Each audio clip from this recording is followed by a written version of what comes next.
Magandang araw po sa inyong lahat mga kababayan at welcome back dito po sa PNR at ito nga mga ka-review natin na bumaliktad, aray ko po, biglaan to, tumistigo na sa ICI. Ayan mga kababayan, patungkol po riyan ng ating aalamin at bibigyan ng reaksyon ngayong araw na ito. Pero bago po ang lahat mga kababayan, sa mga hindi pa po nakapag-subscribe sa ating munting channel ay pa-subscribe naman po at palike na rin po ng video ito. Maraming salamat at eto na nga, simulan na po natin to.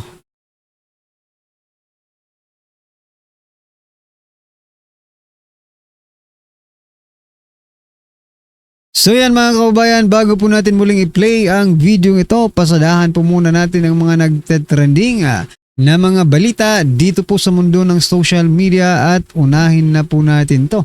Nako, eto po mga kababayan ang pahayag ni Prof. Malotikia.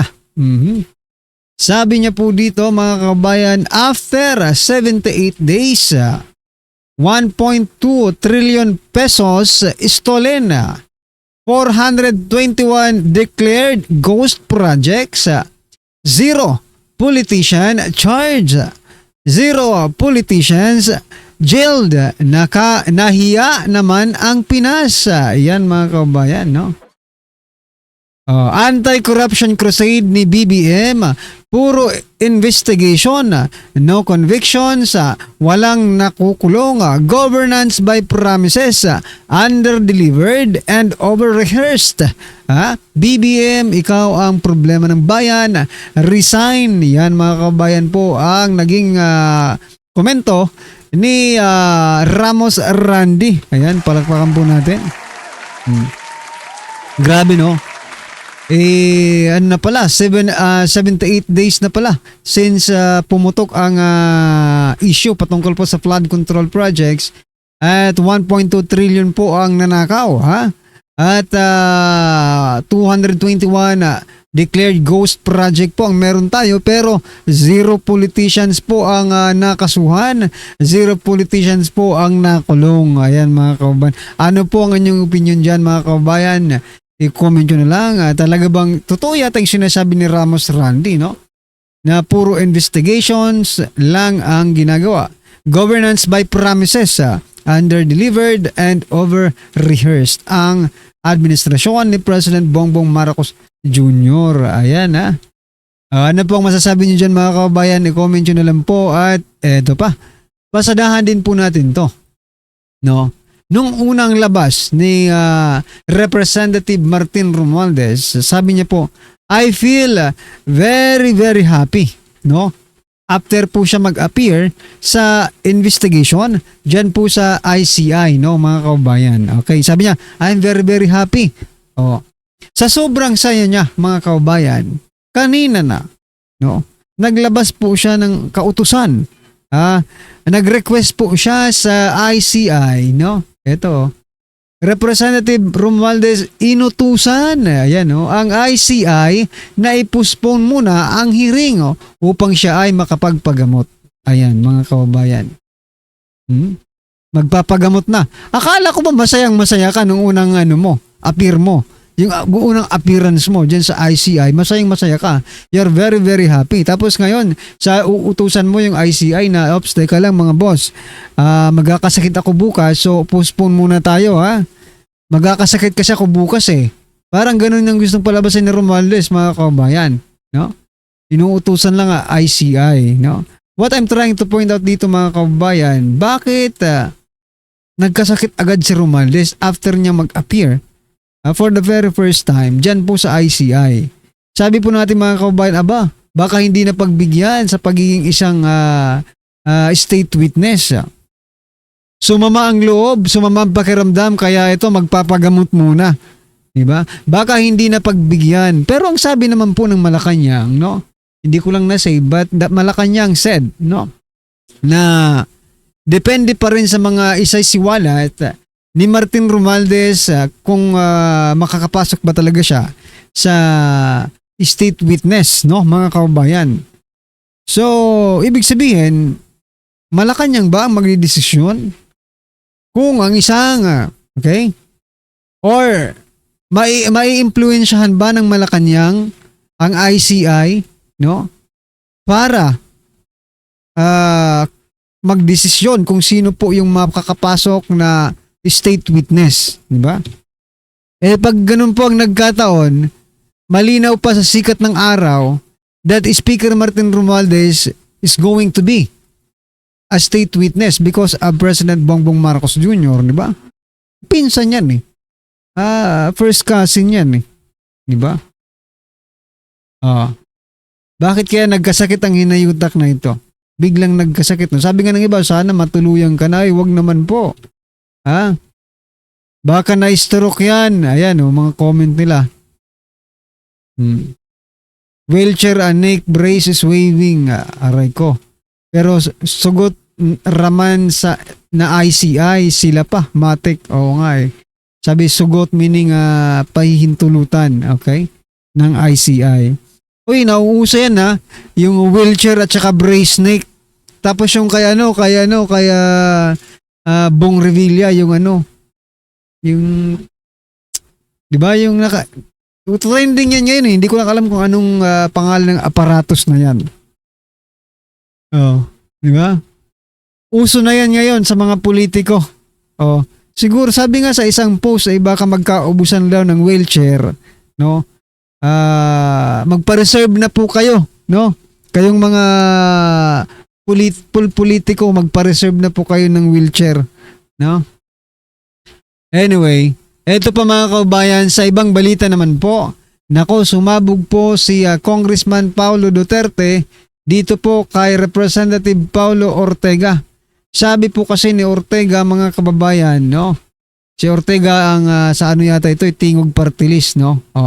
Sabi ni Representative Paulo Ortega, ang dating Pangulo ay hindi nakipaglaban sa droga. Siya ay nagpatakbo ng isang drug empire. Aba, matinding akusasyon po ito ha. Kapag hindi mo po yan napatunayan, malamang cyber libel, libelous po ang pahayag na ito na ni Representative Paulo Ortega, no? Sabi naman po dito ni Representative Paulo Duterte, sumabog po sa galit. Sabi niya po dito, putak ka ng putak pero ni isa, wala kang maipakitang ebidensya. Kung totoo man ang sinasabi mo, ipakita mo. Hindi puro drama at press release lang or press release. Ayan. Oo nga, grabe po yung mga pahayag ni Representative Ortega. Kung meron ka po talagang ebidensya that it is not, no, war on drugs, no, ipakita mo po. Huwag mong sabihin na yung ipapakita mo, yung ipinakita ni Trillanes kasi magiging dalawa na kayong buang. Diba? Hindi, totoo. Diba? Kung ang sinasabi mong ebidensya, no, ay yung kay Trillanes, yung mga ilinabas niyang dokumento, diba?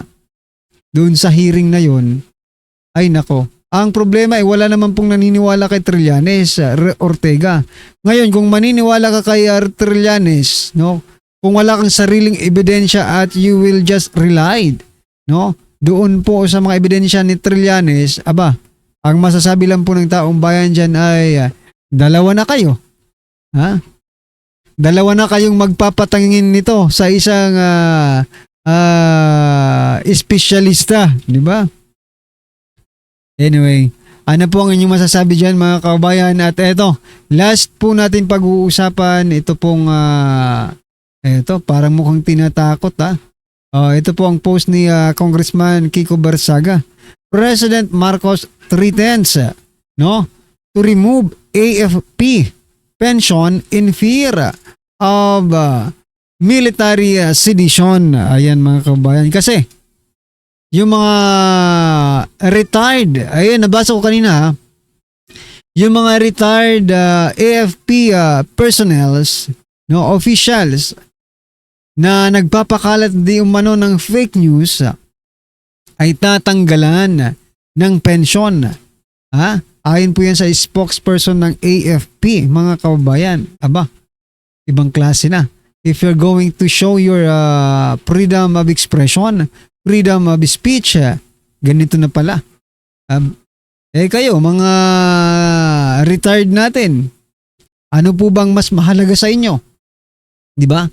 Ang may pakita sa taong bayan that you are telling the truth, 'di ba? Or or itong pension ninyo, no? Eto, opinion ko lang po Yung pensions ninyo, no? Pwede pang maibalik 'yan. Pag iba na ang presidente, 'di ba? Pero ang prinsipyo ninyo, 'di ba? Ang prinsipyo ninyo, pag nadungisan 'yan, mahirap na pong ibalik sa dati po, mga kababayan. Alright? Eto na, pasadahan na po natin ang video nga at bigyan po natin ng reaksyon. Eto na po. Ito ang nakakagulat. Viral at trending ngayon sa mundo ng social media ang di umano'y balitang mukhang sa punto na ito ay kakanta na si Zaldico. Maaari kasing ipakulong si Zaldico pero si Martin Romualdez ay maisasalba. Kaya naman dahil dito ay marami sa ating mga kababayan ang nagsasabi na ito na ang tamang panahon para gawin ni Zaldico ang nararapat. Hindi lang para sa kanyang sarili, kundi para na din sa ikaaayos ng bansang Pilipinas. Pero bago ang lahat mga kapinas, kung bago ka pa lamang sa channel namin, ay huwag mong kalimutan mag-subscribe at pakiclick din ang notification bell para mas naging update ka pa lalo sa lahat pa ng bagong videos na i-upload namin. At yun nga mga kapinas, sa gitna ng kumakalat ngayon na balita na posibleng gawing state witness si Martin Romualdez ay mariing tinutulan nito ng dating COMELEC at COA Commissioner Tony Rowena Guanzon. Sa kanyang pahayag ay walang pagdadalawang isip at buong tapang na ibinunyag ni Atty. Rowena Guanzon ang di umano'y negosasyon ni Romualdez kay Pangulong Bongbong Marcos Jr. upang mailigtas ang sarili kapalit ang pagdidiin kay Zaldico. Ayon pa sa official post si Atty. Rowena Guanzon online, kaya palang tagal lumabas si Martin Luther magnanakaw, nag-negotiate pa siya kay Bongbong Marcos na si Zaldico ang ipakulong, hindi siya.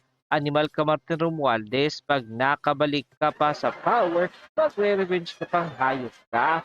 And so, sa naging official post na ito ni Atty. Rowena Guanzon ay talaga namang hindi siya kumbinsido sa kakayahan ng ICI na mag-imbestiga ng patas, lalo't lumalabas di umano na tila mayroong mga untouchable sa hanay na mga inuugnay sa anomalya.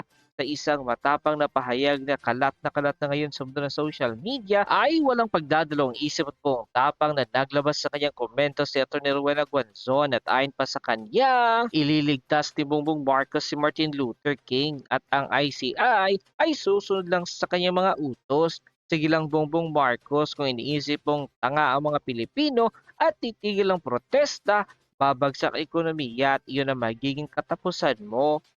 End quote. Kaya't kasunod ng mga balitang posibleng maging state witness si Martin Romualdez ng ICI laban sa mga sangkot ng malawakang anomalyang flood control scandal at hindi di umano nakakakita ang ICI ng sapat na ebidensya laban sa mga sangkot sa flood control scandal, ay dapat na daw talagang i-abolish ang ICI. Ayon pa sa kanya naging banat, dapat i-abolish na lang ICI na yan. Mga inutil, wala daw silang makita. Nasa mukha nyo na, kakagati na kayo, wala pa rin kayong makita. Kasi ang utos sa inyo ni Bongbong Marcos, si Zaldico lang ang kasuhan nyo. Hindi nyo pwedeng kasuhan ng pinsan niya na si Martin Luther King, aka Kim Bunjing.